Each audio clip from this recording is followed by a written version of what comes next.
안녕하십니까. 20여년간 한결같이 압구정역에서 여러분의 믿음 덕분에 코코 성형외과를 운영하고 있는 코코천사 조배정 원장입니다. 오늘의 주제는 코 성형에 있어서 중요한 피부에 대해서 한번 강조 드릴까 합니다. 특히나 피부, 그 중에서도 피부의 질감이겠죠. 어떻게 보면 질감에 의해서 또 상당히 코 결과가 달라지기 때문에 그렇습니다. 자, 지금 피부에는 피부 두께가 있고요.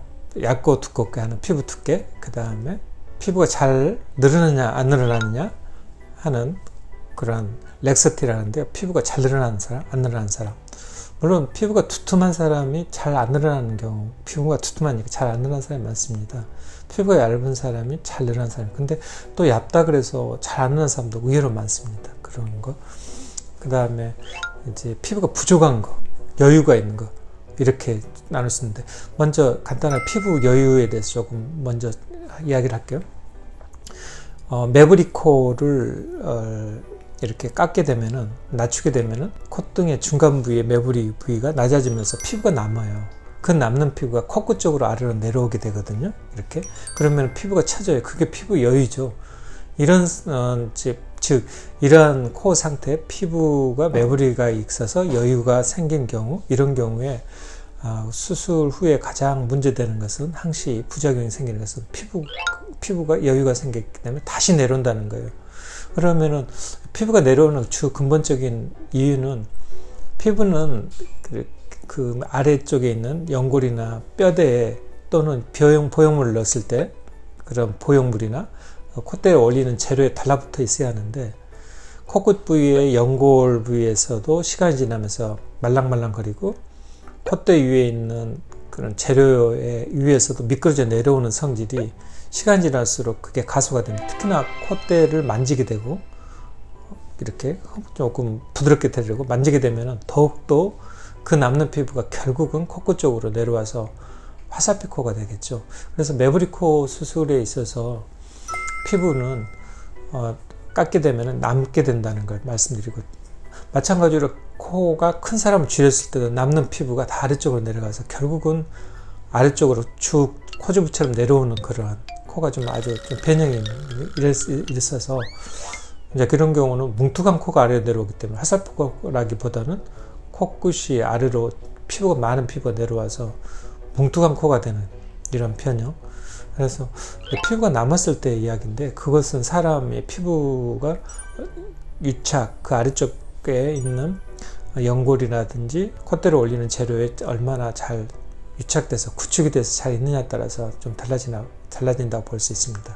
두 번째, 피부의 질감에 대해서 좀 말씀드리면, 이제 질감은 상당히 중요한 문제입니다. 수술에 있어서 피부 질감이 부드럽고 잘 늘어나고 하는, 그게 수술에 있어서 핵심인데, 어떤 면에서 피부가 잘 늘어난 사람은 아주 좋아하죠. 반기죠. 적당한 피부 여유에 질감만 좋다면은 아마 성형외과 의사들을 수술하면서 아주 거기에 대해서 마음속으로 어마어마한 안도감을 느낄 겁니다. 반대로 질감이 안 좋잖아요. 그러면은 속이 벌써 억장이 조금, 즉 가슴이 답답해지기 시작합니다. 이거 늘어날까? 우리 풍선 한계치에 다다랐을 때 여러분들 가쁜 숨을 쉬잖아요. 그럼 더 이상 안 늘어날 거라고 생각을 하는 그런 느낌 있죠. 이 더 안 일어났을 때 이거 풍선이 폭발하잖아요. 그건 아시죠, 여러분? 그 풍선을 불어봤기 때문에.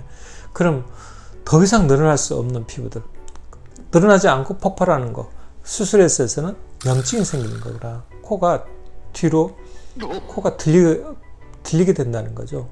모양이 예쁘게 나오지가 않아요. 그걸 다 느낄 경험이 있다 보면. 그래서 피부가 여유가 없을 때 가장 답답해 합니다. 그러면 피부를 좀, 부족한 피부를 어떻게 그러면 늘릴까요? 가장 좋은 방법은 비중의 연골을 튼튼하게 보존한 다음에 그 비중의 연골에 자기 가슴 연골을 사용해서 최대한 늘리는 거, 최대한 코끝 쪽을 좀 늘려줘서 피부가 표시가 나도록까지 늘려주는 건데, 그러면은 염증이 생기지 않을 정도까지, 피부가 빨갛게 되지 않을 정도까지 최대한 코를 늘린 다음에 2차로 다시 코를 좀 줄이면서 콧대에 조금 더 올릴 수 있거든요. 이렇게 나눠서 수술하는 건데, 여러분들 듣기는 참 황당하죠.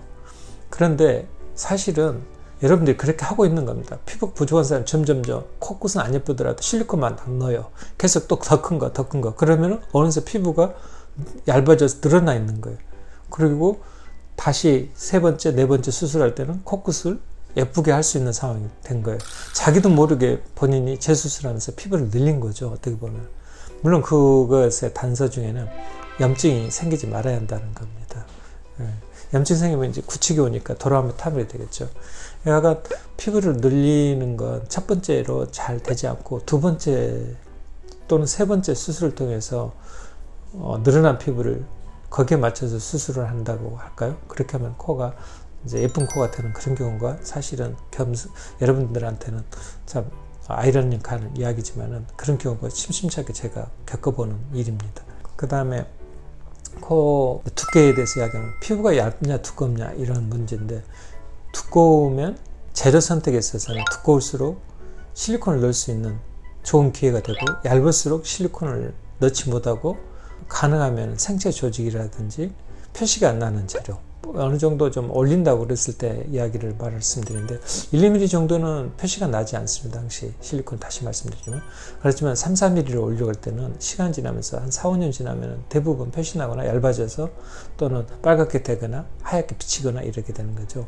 한 4년, 5년이 대부분 수술하러 오시는 그런 상황인데, 그래서 이제 실리콘을 조금 자제를 하고, 그런 경우는 손님한테 피부가 얇으니까 자신의 엉덩이 지방 진피를 쓰라든지 아니면은 동물이나 사람 진피를 추천을 한다든지 이렇게 방향을 바꾸게 되는 거거든요. 이제 물론 코에 굳히기가 심한 경우는 자기 가슴 연골이 선택지인데, 그것은 제일 마지막 순위가 되겠습니다. 첫 번째 수술한 자, 또 어린 친구일수록 사실은 자기 가슴 연골을 떼서 콧대에 올리는 것은 별로 좋아하지 않거든요.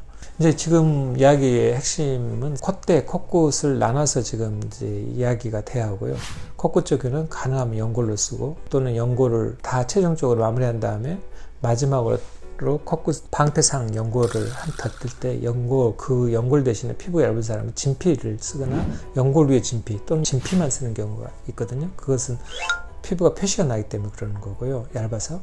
그리고 콧대 부위에는 생체 조직을 쓴다. 지금 그런 말씀을 나눠서 지금 꼭 알고 계셔야 합니다. 자, 다시 결론. 피부 두께, 그 다음에 텍스처, 잘 늘어나고 안 늘어나고, 그리고 여유, 남느냐 안 남느냐. 이제 이런 문제에 대해서 여러분께서 피부 상태를 잘 파악을 해서 그 의사 선생님이 무조건 실리콘을 쓴다. 그건 저는 좀 곤란하다고 생각하거든요. 그 상태에 맞춰서 재료가 다양하게 바꿔져야 한다고 생각이 드는 겁니다. 자, 여러분 또 궁금한 거 있으면 또 뵙겠습니다. 피부 중요성에 대해서 다시 한번 강조드렸습니다. 안녕히 계십시오. 코코천사 조배정입니다.